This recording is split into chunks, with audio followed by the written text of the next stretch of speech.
I want to talk to us about how to deal with addictions. Most times, one of the frustrating experiences of most Christians is addictions. They say, Pastor, I've prayed about it. I still find myself fornicating. I still find myself addicted to alcohol. I still find myself addicted to pornography and masturbation. This thing I want to share with you will set you into a life of freedom if you practice it and believe it wholeheartedly. First and foremost, I want to share with us, how does addiction comes? When you understand how addiction comes, you will know how to deal with it.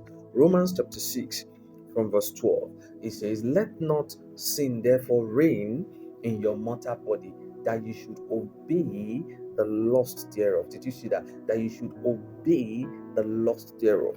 And then verse 13 says, neither yield ye your members as instruments of unrighteousness unto sin, but yield yourself unto God as those that are alive from the dead, and your members as instruments of righteousness unto God. Did you see that? It tells us that, see, these things are product of what you obey and what you yield yourself to. If you yield yourself to the promptings and the desires of the flesh, before you know it, a time will come that you would not be able, you will become a slave to those things. At times, when you started watching the pornography, you watched it and then you left it. Sometimes you had control over it, but a time came that you became a slave. You were bound to it. The reason is this: the way addiction comes is this: whatever you yield yourself to consistently, you become a slave of. And that's what Paul was telling us in the 16th chapter of Romans chapter 6. He says, know ye not that to whom ye yield yourselves servants to obey, his servants ye are, to whom ye obey, whether of sin unto death or of obedience unto righteousness. Paul was saying that when you consistently yield to the promptings of the flesh, a time will come you will become a servant, a slave of the flesh.